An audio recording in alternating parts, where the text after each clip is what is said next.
Welcome to the Vortex Nation podcast, brought to you by lovers of hunting, shooting, public lands, the Second Amendment, and good food.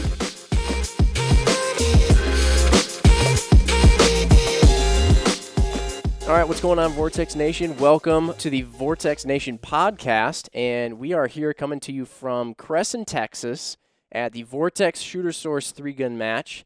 And right now, we are in the clubhouse, so Shooter Source, special shout-out to those guys. Jeremy at Shooter Source helped put on an excellent match. We're in their kind of pro shop here on the range, so we're surrounded by lots of awesome gear.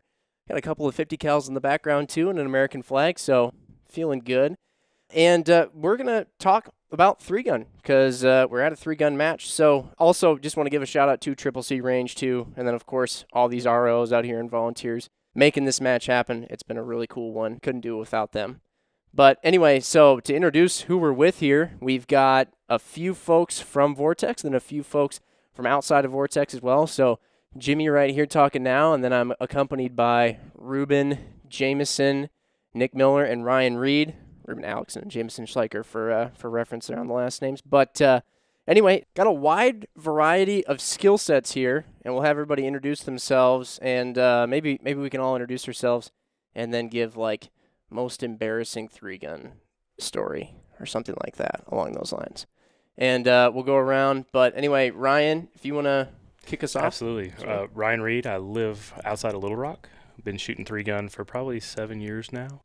My most embarrassing story was not very far from here, Jacksboro, Texas. It was during a match probably about 5 years ago. Started out of stage running with a rifle and had just switched over to a Safariland ELS belt. Didn't quite get those two tabs in the back clicked in. About halfway through a rifle array, I felt some weight shift a little funny, and it was because my entire belt just peeled off. So I had to put one hand on the belt, continue to shoot some offhand rifle targets at 100 yards, one-handed, and actually hit them all. And grounded my rifle, did a little duck waddle to the barrel, put my rifle in, pulled my pistol, and there was 18 targets and had 21 rounds in the gun. And I finished with 1 round left. And it was actually not the worst stage I had in the match. I was like 13th on that stage. So that's my most of that. We called it my wardrobe malfunction. Awesome. And Nick Miller from Houston, Texas. Actually grew up here in North Texas around Granbury. Probably most, and I've been shooting 3-gun for about 5 years or so now, coming up to.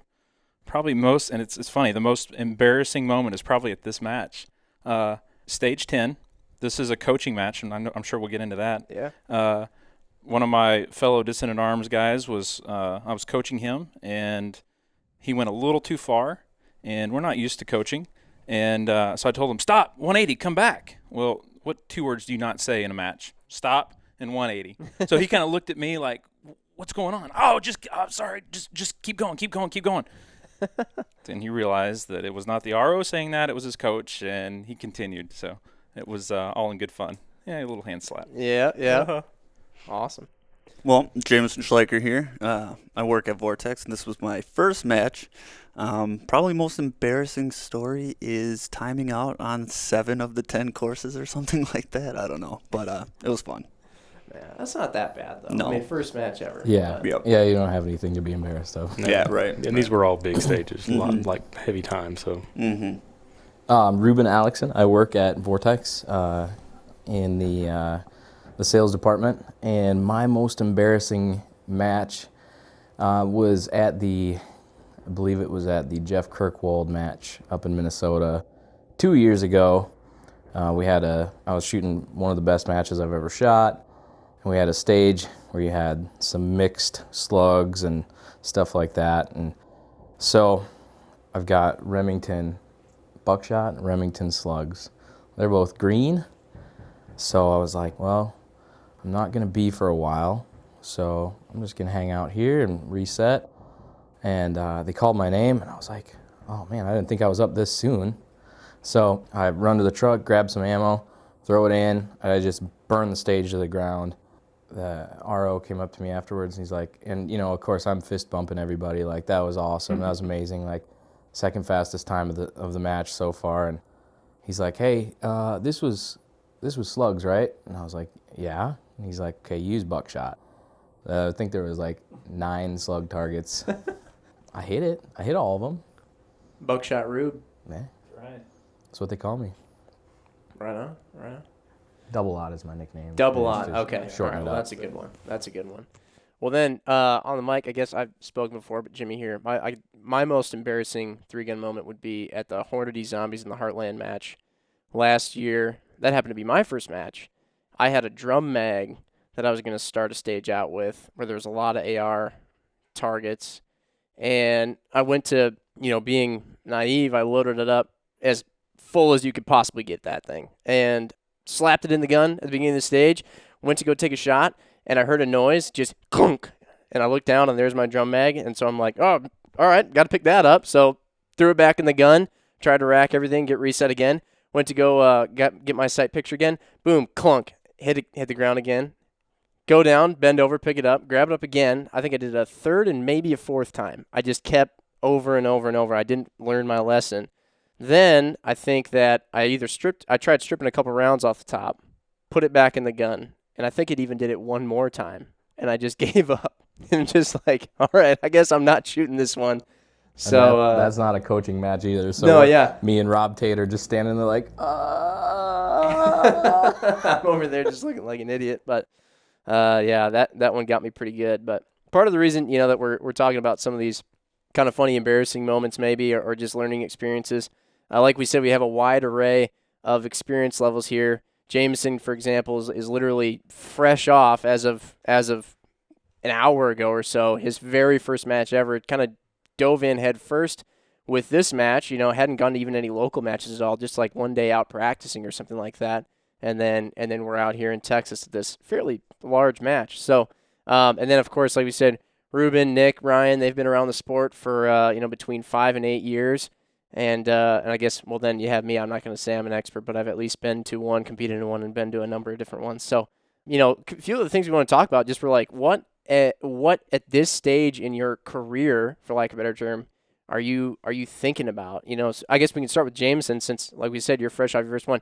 Like, what are some things that what's on your mind right now at the end of this competition, like for future one, or just, what are you thinking about big time? Yeah, well, I mean, there's definitely going to be some future ones for me, but I think, I'm going to review my notes, because I took notes after every stage of things I could have done better. But most of all, just practicing with, shotguns, pistols, and getting used to, really shooting accurately, so that I can then focus on shaving off time in other areas and things like that. So really for me, it's just going to be getting better with the different guns that you're going to use, and just get better and then be good to go. Yeah. Is there anything that you now wish somebody would have told you before you got here? No, I'd say Ruben was a pretty darn good coach. I mean, I came in just making sure that I didn't get DQ'd, and here I am 10 stages later, not DQ'd. So I think everything went pretty smoothly for my first time. Yeah. Anything jump out and surprise you, though, about being in this atmosphere? How welcoming and awesome everyone is. Seriously, they just brought me in with open arms, and everyone was happy to help coach and tell me what I was doing right, tell me what I was doing wrong, fist bump me at the end of the stage. So I had a blast and just met a lot of really cool people here. Awesome. Cool. Well, like, what from, maybe your guys' experienced positions, you've probably also seen not only just Jameson, but lots of other people start out for their first time. What kind of were some things that, I guess, and we'll get into too what you're thinking about currently in your point in your career, but what are some things that you wish people would have told you when you started, or you've seen people come in just not knowing that would probably be good for them to know? Well, we run our own match down in Houston, and so we have a wide array of people that come in. So, what we usually tell the new guys that come in, or new gals, is, really focus on, where that 180 is, and it's that first kind of mindset shift of knowing, where the muzzle needs to be and to be safe, because, that's the name of the game, is to be safe. And then if you can build off of that, then you're golden. But to be safe, and then maybe not go 100% at the beginning. If you're new, you got to get accustomed to the guns, to the gear, to the range, to the targets. But once you kind of build that, and I saw it in JMO, where, we start on stage 5, and he had his movement, but by 10, when we finished today, by 4, when we finished today, you were more fluid, you were more aware of kind of targets in your view and what was upcoming, so you could see that natural progression. And, I think that's all part of it, is just having that natural progression of safety, gear, movement, and then just going from maybe it's a 75% start to 85, and then your speed increases and your perception increases, your awareness increases. Mm-hmm. Yeah, I think a lot of people come into it and they've seen a lot of YouTube videos or something like that of guys like yourselves burning down a stage, running through, you're reloading your shotgun on the move, you dump it in, all of a sudden your pistol's out and you're just running, shooting real fast. And they think that all 3-gun is just jumping in with 3 guns and just shooting stuff left and right, just all over the place. And then all of a sudden you see people come out and it's just like real herky-jerky, it's a huge mental game. Oh, it's tremendous mental game. Yeah, I think one of the biggest things that you see within the sport of 3-gun is it's competitive shooting, right? So it's competition. Going to the range on a Saturday with a bunch of buddies isn't always competitive. You might just sit and shoot targets for groups, or you might throw in a friendly, like who can shoot the diamond out of the card. But at the same time, the people that are coming into competitive shooting have that competitive nature. And we have guys that are cyclists. We have people who are BMX. We have people who have all kinds of competitive backgrounds, whether paintball, racing. People who are running marathons. And so you have that competitive nature, which is pushing you to go faster. Most of us aren't happy with mediocrity. There's a certain number of people that shoot the sport just to come out and shoot it and be with people, but there's a lot of people that are getting into it as a competitive outlet. And so you'll see those types of people come in, like Jameson. I mean, I don't know how many sports you play. It's probably like 9 or 10. I didn't even actually, it's a lot. As a person who focuses mostly on shooting, I didn't know there were actually that many sports when you started telling me. So you have that, and I remember talking to you over the last few months about this, like, hey, I know you're really competitive, but you have to stress the safety, and you have to stress the fact that you're not going to be the best starting out. And that's, I think, a lot of times where you'll see them completely turn around and on a stage and like point the muzzle back at everybody, and that's, you did a really good job at this match of harnessing that competitive desire. So that was exciting to see. But yeah, we're all competitive people, so. Yeah, and the amount of times too when like Jameson would run out of time on the stage, but turn around and be like, "That was awesome." I was like, I'm looking at him kind of like, "Oh, don't get mad. Like, let's try and keep this." And then all of a sudden he'd just be all excited as can be. But yeah, I get a lot of guys that call me and ask about starting out in 3-gun, and one of the first things I ask them is, "Have you ever competed in shooting sports before?" And if they give me a yes answer, we start talking about what sports they shot, and to just kind of get the gauge of the safety aspect of it, like kind of what Nick touched on, because with 3-gun it's a little different. You get into the sport, not only you have to worry about safety when you're shooting, but safety when you're changing guns, doing things like that. If we don't have a local match coming up, I'll always, if they haven't shot competition before, recommend they go shoot like one of our steel matches or something like that, just so they can get the aspect of it's really funny to see people come out for the first time and get range commands from someone, that people who've been to the gun club before, shot with friends, just real casual stuff, and to actually have direction and safety. Sometimes it's a new thing to them and they're not aware of that. So getting them into like a basic steel match, just kind of pistol competition, to get that out of the way is also beneficial. Yeah, I remember kind of looking back, like you said, there's a lot of just sort of shock value in some ways to just being in this environment and considering a lot of the rules. Because obviously, first and foremost, you're thinking about safety, because we're shooting guns in the competitive nature. You're doing it, or you're trying to do it as quickly as you can, and so there's safety needs to be taken into top consideration there. But there's some other just like kind of goofy little things that I found when I was looking, or when I think back on my first match, and a couple of them I have just listed here are. One, that there's different kinds of matches. So this match that we're at now, the Vortex Shooter Source match, was the first match that I ever attended. Now, I didn't compete here. And for those of you who are not familiar with this match, it's a very, I don't know how to describe it. It's blends itself in with the terrain a lot. And so you're running on paths and you're moving quite a bit. There's a lot of land out here. Obviously, we have the long range stages, so you need a lot of land for that. But then just even if you have short-range targets, you're moving a lot between them, and so you might run, a significant difference from the start to the finish. And then all of a sudden we went to the Hornady Zombies in the Heartland competition, and that's all base style. And I was sort of like, whoa, like where am I running? Like I can see every stage from just standing in one spot on the map essentially and just looking left to right. I can see all the stages. I didn't even realize that there were more than one kind of stage. And then actually we were at dinner the other night, and people started mentioning, oh yeah, the shooter source Vortex match, that's a real riflesman's match. And then I was like, so are there other matches where it's like a pistolman's match, for lack of a better term, or shotgunman's match? And totally, yeah, apparently there is. And so I'm sure you guys have been to tons of those, but Yeah, there's a different flavor everywhere you go. A lot of it has to do with proximity to residential areas. It has proximity to with how close you are to a city. If the range when it was built is built on a smaller piece of property that has less real estate to work with, but they can build 25, 30 foot bay walls on it, you can still have the same effect. Mm-hmm. And so generally what you'll see matches that have a fairly restricted space. Your rifle shooting might be all within 100 or 200 yards. So you're really not even thinking about wind, but there'll be longer pistol shots, or there'll be, a lot of walls set up within the bay. And so you'll have more intricate footwork. Here we're running down paths that are mowed with a big bobcat, and they're cutting stumps out of the way. And so this match definitely is what I would say is a rifleman's match. And from the beginning, Jeremy and I talking about this match was like, well, Vortex makes scopes, and some, open division uses dots on the pistol and shotgun, but still, most of the stuff that we make for a 3-gun is going to go on a rifle. And so that's kind of our match flavor. And it's, man, there were some tricky shots. Yeah. And Jeremy always does a good job of, this is my third year to shoot this, and he always does a good job with using the natural terrain that North Texas has to offer. And I've come to, shooting the past 5 years, I've come to find that I really like natural terrain stages.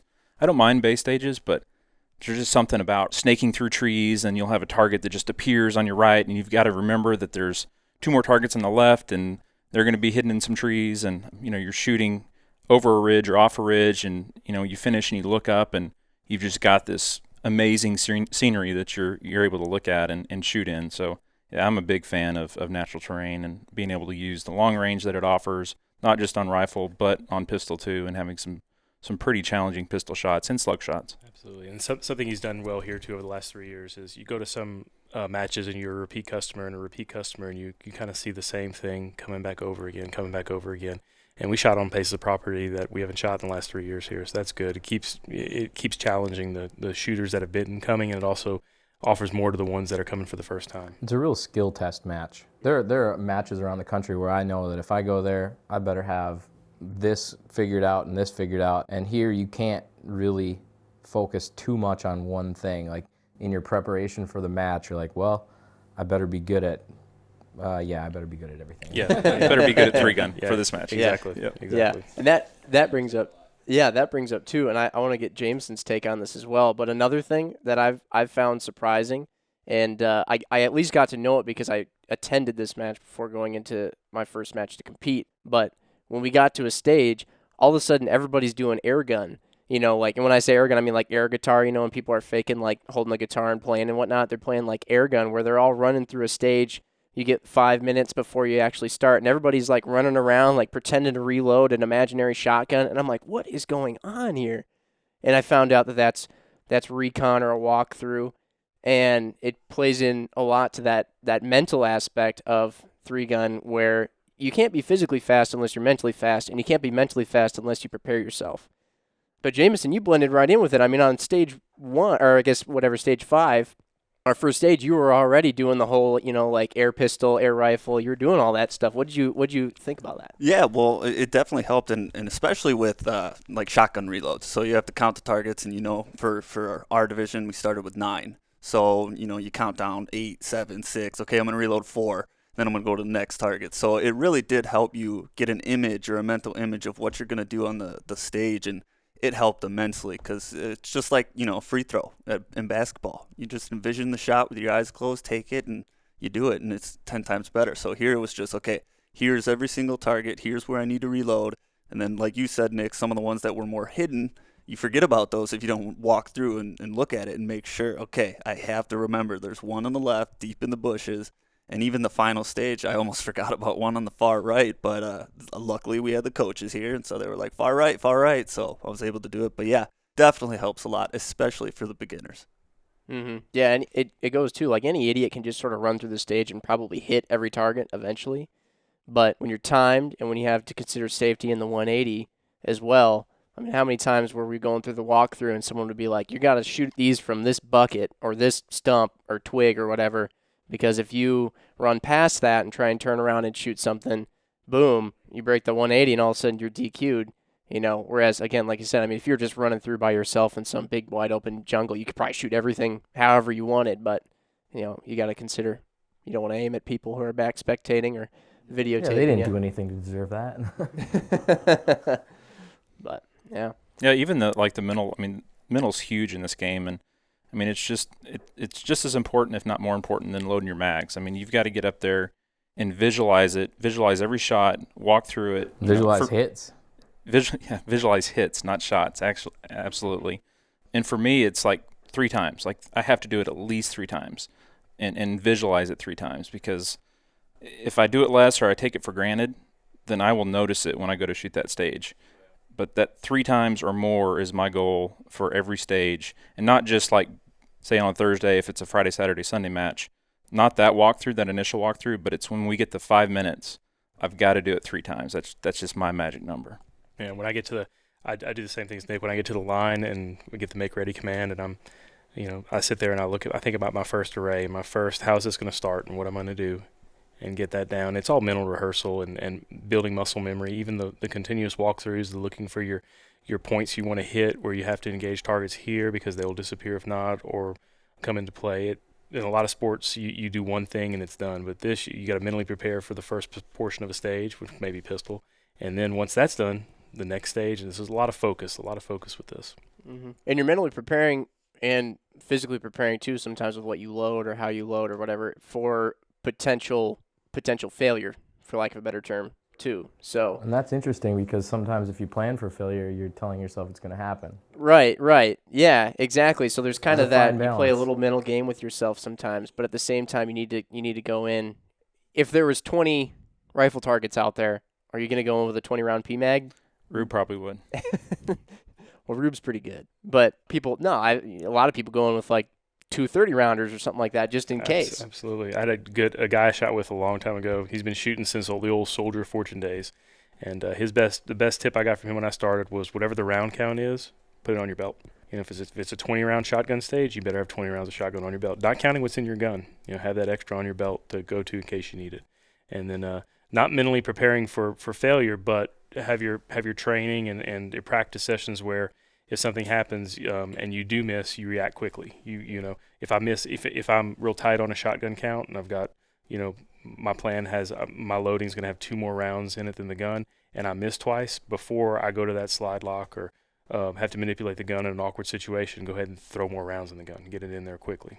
Yeah, and that's a really fine balance. Like on the shotgun, we shot stage 3 this morning with shotgun, and that was it 28 rounds of shotgun that you had to reload. And so if you start getting more than that on your belt, or you throw a chest rig on, well, now you're slowing yourself down, because that's added weight, added bulk. So you have to find that balance of, all right, I'm not going to miss more than 4 times. And if I do, I'm probably not even in contention for what I wanted to be in contention for anyways. And sometimes you know your abilities and you know where to gamble. Yep. Well, and sometimes it's not just, if you miss, but if you fumble a reload too. You so fall. And you knock shells off, or, something just doesn't go right, because there's plenty of opportunity for things not to go right. I did that a lot. Lost some shells. Whoop, lost one. Whoop, lost another. I think we all call have that a yard sales sale here and there. Yeah. Dude, yeah, it's hard. The loading your shotgun, dudes make it look so easy, but it's not. It's not. But here's a question for you guys too. So when you're going through a stage, now let's say that you're running low on shells, or you burn them up and you eventually just run out. Or sometimes you're trying on the target for a long time, but you're just not having any luck with it. I've seen some guys just skip by. That certainly happens. Or some dudes just kind of just stay on it and try to fit, just get that one thing. Is there any kind of what kind of strategy do you put into deciding whether you're going to skip over something or whether you're going to really knuckle down and try and get it? It's a lot of risk versus reward, because you have to know what your penalty value is, and you have to know that was a big thing for me not wanting to fail at long range when I first started, and sitting there and just going to war on targets, spend 30 seconds on a 20-second penalty target. It just defeats itself right there. And then not only have you added time to your score, but you've also accrued the penalty. So just kind of know the limitations. That's my big takeaway. On our first stage, it was stage 5. Mm-hmm. I passed up a target that I shot at 4 times, and it was one of the 220-yard, 8-inch circles or whatever they were.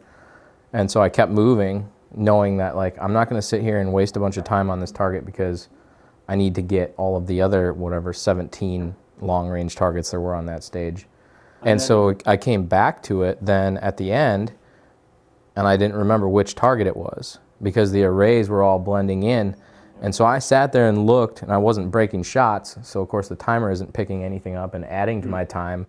But I realized, okay, there's a 20-second penalty. I've been looking for this target for probably 10 seconds. Do I then go again and keep shooting at it? So I might have, if I would have shot and it took me 5 shots to hit it, I might have added 30 seconds to my time, whereas the penalty is only 20.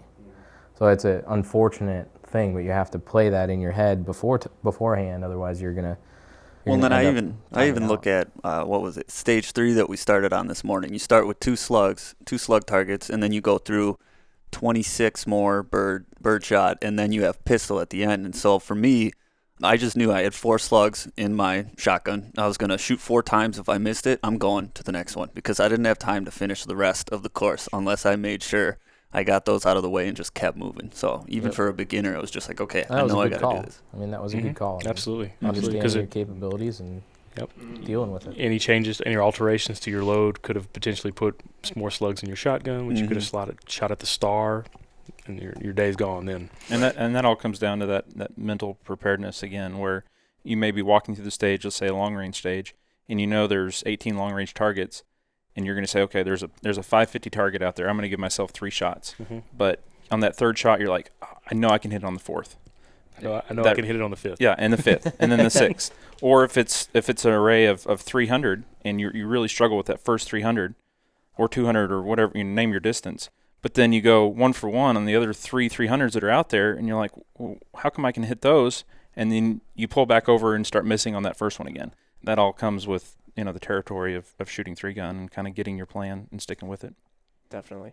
We hit on a bunch of mental aspects of the game here. I think that a lot of people, hopefully some of the listeners listening right now, if you're getting into the sport, maybe these are some things that you start thinking about. Heck, if you're signed up for your first match, you're thinking about it before your first match. Maybe a couple of things that might have surprised you. Is there anything about equipment? And I'm almost hesitant to bring up equipment because I know some people think if they just get the best equipment or if they, whatever, use their equipment in the best way or whatever. I guess if you use your equipment in the best way, you should do well. Buy a win. Buy to win. But talk about a couple of things. Like I can think about the fact that I went into my first match with a 1-8 strike eagle on my rifle, and I went up to the first stage where we were going to have targets that were further away than 50 yards or something like that. And somebody comes up and they go, "So what mag are you going to run this one on?" And I was like, well, I don't know, 1, and if it gets too hard, I'll bump it up to 8. And then I was like, well, what are you going to run on? They're like, I think I'm going to run this one on 3. And I was like, 3? What? And then they were like, well, yeah, 3. It's kind of like a good middle ground. And in my head, I always thought that a 1-8 or a 1-6 or a 1-4, I used it like a 1 or 4 or a 1 or 6 or 1 or 8.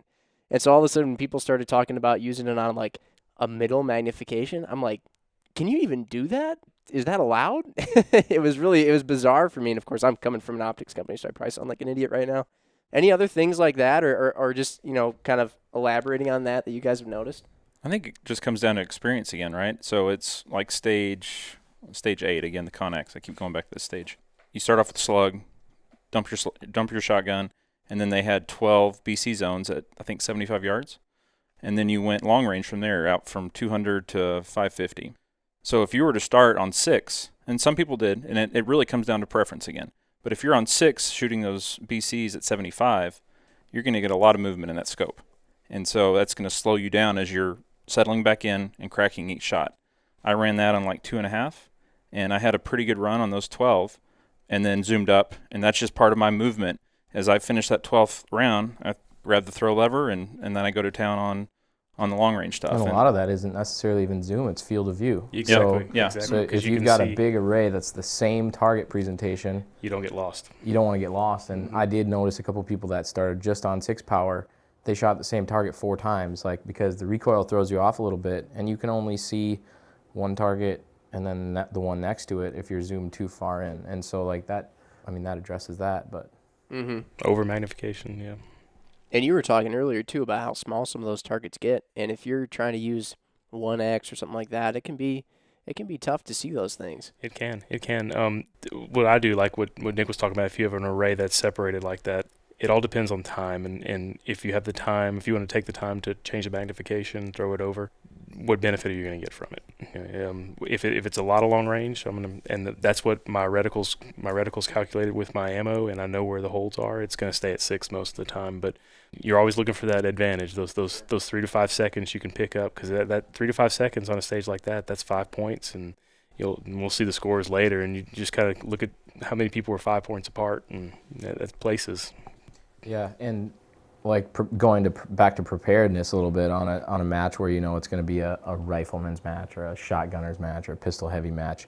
If I know that a match is going to be shotgun heavy, before I go to the match, I go out, I'm checking my slug impacts, I'm checking my buckshot impacts, I'm checking what each choke does at 10-yard intervals. If it's a rifleman's match, I go through on iStraylock Pro and I look at what all of my hash marks mean on 5 power, 6 power, 4 power, 3 power, because they do have a value. It's just it might not always be perfect, perfectly even. Right, because we're talking second focal plane. If we were right using now. a second focal plane optic, yeah. If first focal plane obviously would be different, but Mhm. but if I'm using my, my 1-6 Razor or 1-6 PST, I want to know what all of those hash marks mean. I got a little card built up in my bag that I can say, like, if I don't want to take the time to switch magnification and I can run this whole stage on 4 power, I mean, I'm going to do that, but my holds are going to be different. So preparedness is a huge thing. Yep. And I think you see it too. We're talking about the type of match. So bay stages where you may have, something at the end of the bay where it's a little skinny Sammy or something back there that you're going to maybe shoot that on a 3 or 4, but you got a bunch of hoser paper. So you may leave your optic on, 3 or whatever's comfortable for you, and then shoot that hoser paper with your offset iron. And so then you just roll it over and you're magnified, and then you roll it back over to finish your paper as you're hosing down to go to the next gun. And you don't see that as much out here, and obviously it depends on stage presentation, but there's more movement here, so you have more time between what you're shooting. Right. And hoser, for those of you listening who maybe aren't familiar with the terminology quite, hoser is basically just where you have like Zombieland, right? I mean, it's like paper targets left, right, everywhere, just stacked. You're just burning them down. J-Mo, what magnifications were you running out there? Were you switching it around, or were you sticking? I was sticking to 1, and I think it was stage 6 that I got to the longer range targets. They're 300 plus, I think, and realized I left it on 1, and Ruben was right by my side to help me put it back up to 6. So, obviously being my first one, I was pretty inexperienced with what to do, but as I went on more and more, it just got more comfortable. But yeah, in the beginning, I was just sticking on 1 for the most part. Mm-hmm. Yeah, and equipment-wise, so obviously we're talking about optics a little bit. Actually, funny thing, too, that you mentioned, this is an interest. I'd be curious to get your guys' take on this. Dylan Easley was talking about kind of when you mentioned offset irons, you might be on 3X to shoot some stuff that's further away, and then all of a sudden you got like a hoser section. He was saying he tilts it to the side sometimes. I don't think he has offset irons, but he uses the wedge between the windage and the elevation knob if it's real close up. Have any of you guys ever done that? On the shoot house stage. On the shoot house stage? On stage 9 here at the match, I looked through the scope on 1 target. And those targets were, probably the furthest was maybe 10 yards at the furthest. I would say probably 10 when you yards. shot across. When you shot across, and everything else was 3 yards, 4 yards. And the only if one that. that I used it on was on the swinger because it was like right next to a no shoot. But that all comes with knowing that you're not going to do something stupid. Yeah, you got to know your equipment for sure. Jameson was walking around at work for like 2 weeks or 3 weeks leading up to the match with an orange Glock in his pants all day. Practicing my draws. Yep, in your drawers. Yep, exactly. Start pointing that thing around and all. Yeah, it was good. It was good. But yeah, and then actually, when you came out here, you had on a couple of cases a few, I don't know, malfunction or something like that. And I was surprised at how quickly you cleared them. Yeah. I mean, you just pull the trigger and you don't see the shot go off, so something's wrong. So you just cock another one out and reset it. And actually, at one point with my Glock, one of the 9mm got stuck right in the slide, so I had to pull it out with my finger. But it's kind of crazy. Yeah, it just was instinct at that point to fix it and get going because you're on the clock, so you have to finish. But that was a lot of fun. It just throws a little adversity at you, makes you think. Wish I would have had that instinct when I was dropping my drum mag over and over and over. Yeah, and over. right. Just, But cool. So one thing, obviously we're talking about quite a few things that relate to somebody who's more of a beginner, but here's a thought, I guess, and it could be something that somebody who's just getting into the sport might wonder too, but people have been in it for maybe just like 2 or 3 years or so. Rube, Nick, and Ryan, what do you guys think, what keeps you sort of coming back to 3-gun every year? After you've done it for a number of years, like what makes you, you're getting faster and faster and faster. And at this point in your guys' career, like a guy like Jameson, he might do a stage a little bit better and improve 10 seconds. Now, that's a pretty big deal, but you guys might improve 1 second or like even sometimes by tenths. What keeps you coming back every year to just keep doing it? Well, obviously the shooting, that and getting better and trying to better yourself as a shooter. And hitting your spots, maybe just Ryan talked about it. Hitting your positions that you set your mental game up for in your walkthroughs, and hitting those just a little bit better, cracking your shots a little bit faster splits, all that. But the camaraderie too. I mean, I love that. That's one of the best parts of the match is coming out and hanging out with the guys and gals that come out and shoot, and always having different folks on your squad. And you got guys from Florida, you got guys from Arkansas, you got guys from Ohio, Wisconsin, Minnesota, and it's fun to see those guys and gals, and everybody's a different level of shooter.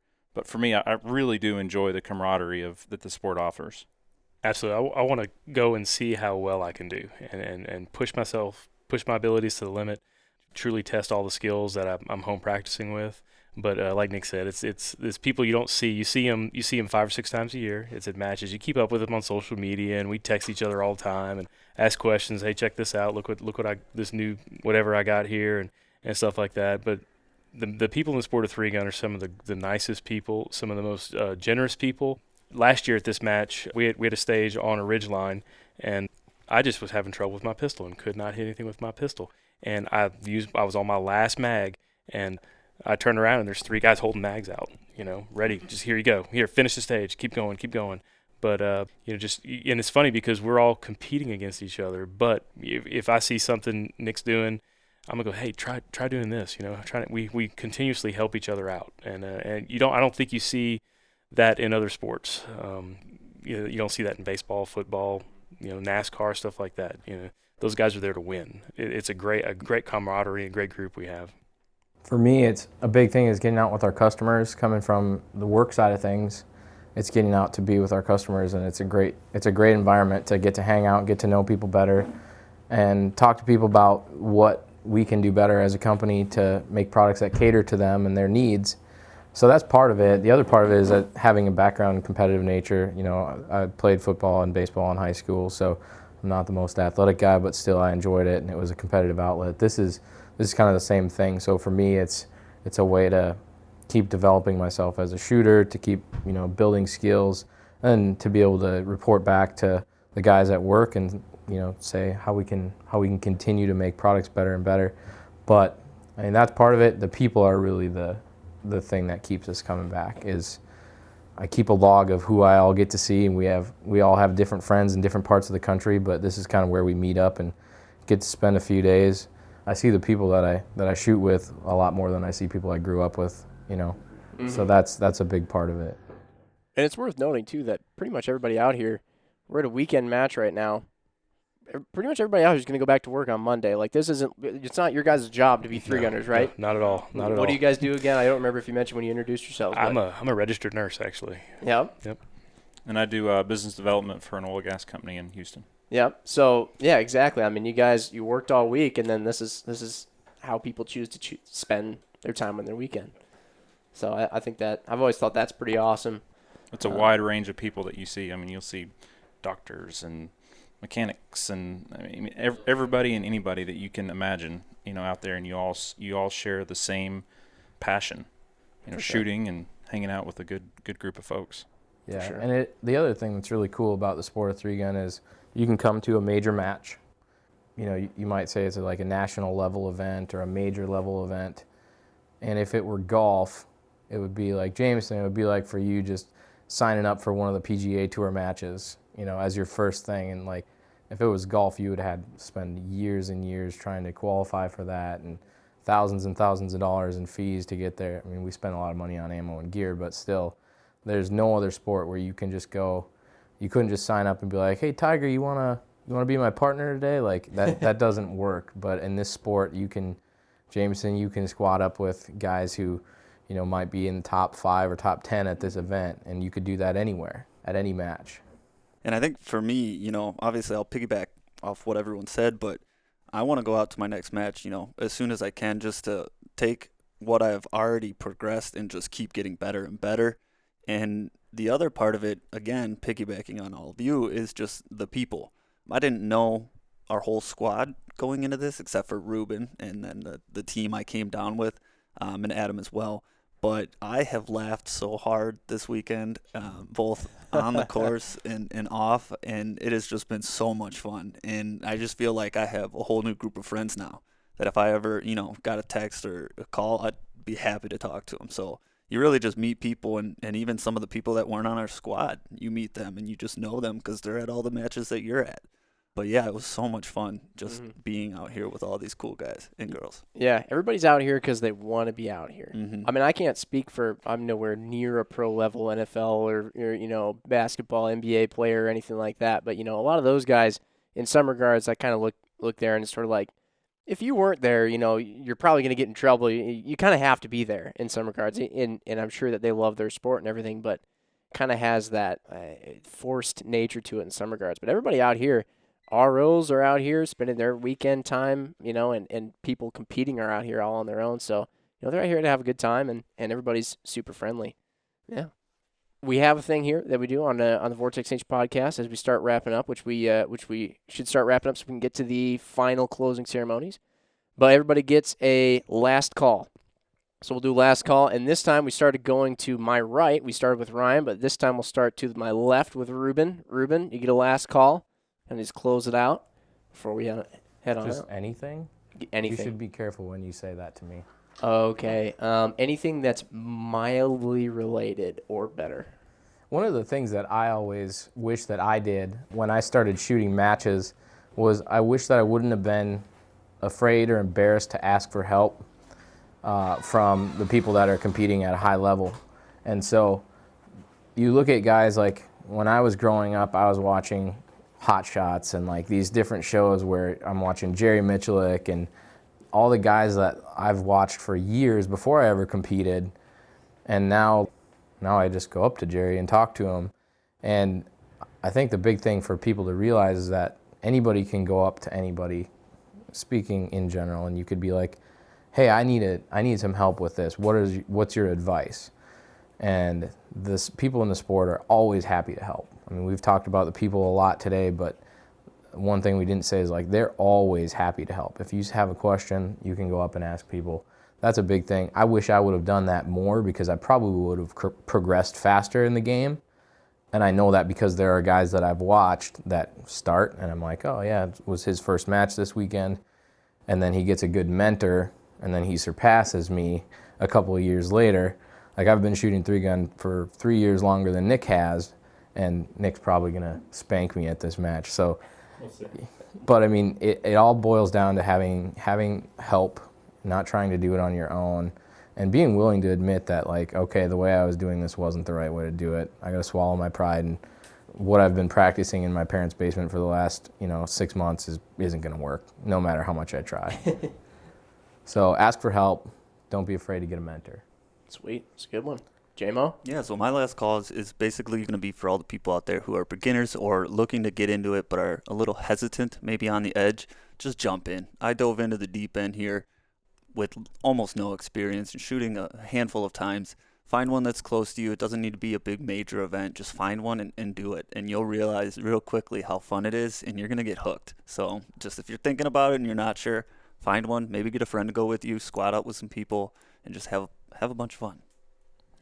I would say, regardless of your experience level, at least for me, I always try to have a takeaway, whether it's 1 or 2 or 3 takeaways. Something that happened in the match that maybe wasn't necessarily a turning point, but it was something that stuck with me, whether it's positioning, like I was out of position on this stage, or I shot a target array like this, and I really should have approached it a different way. Something that sticks in your mind, whether it's good or bad, because then you can improve on that. And again, it's all about continuous improvement.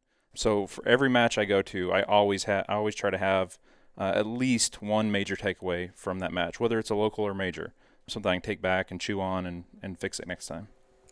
Mine here is, we shoot some of these match stages, 8 stages, 10 stages. You have a bad stage, let it go. There's nothing you can do about it. Forget about it. If it's your second stage of the match, you've got 8 more you have to concentrate on that you can make a difference on. You can't do anything about that last one.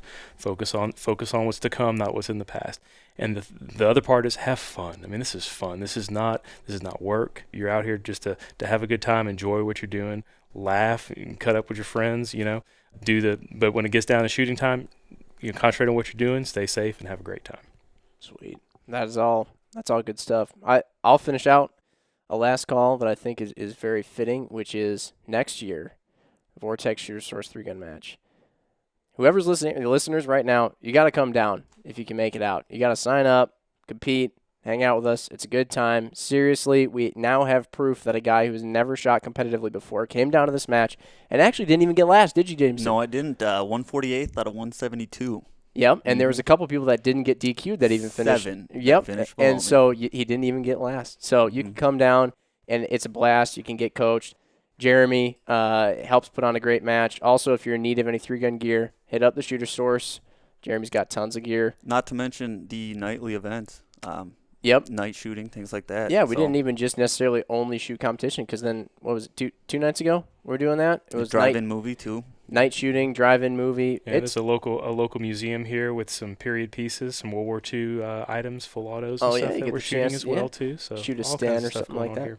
Exactly. So we try and make it a cool event for everybody. If you come down to the Vortex Shooter Source 3-gun match, you won't be sorry. It'll be well worth it. It's a good time. So that's what we got. When we're done with our last calls, I got to admit I don't really know what to do yet, so we just kind of say bye. All right. We'll So. see you guys later. Thanks for having us. Yeah, thank you. Yeah, thank you guys. Thanks, Ryan and Nick, Nick, for coming on. Thanks, Ryan. Appreciate it. All right. Cool. All right. Bye. All right, that'll wrap it up for this episode of the Vortex Nation podcast. Thanks, everybody, for listening. Hit that subscribe button so you can always stay up to date on the latest happenings over here at the Vortex Nation podcast. Leave us a review or comment down below. We want to hear what you have to say about the show, maybe what you like, maybe what you didn't like, so that way we can make these podcasts as good as they can be. Hey, if you were interested in some of the information you heard here too, but you don't want to go all the way back and listen to the whole thing again just to get out one little nugget of information, check out the link in the description, because we'll have this in PDF form with pretty much everything that we've talked about. You can also follow us on Instagram at Vortex Nation Podcast. We'll be posting about each episode released, so that way you can go back, find these things, maybe grab a little nugget of information that you could take with you to the range, out in the field, or maybe to the kitchen if we're talking about some good food. So, again, everybody, thanks, and happy hunting and shooting. We appreciate it. Have a good one.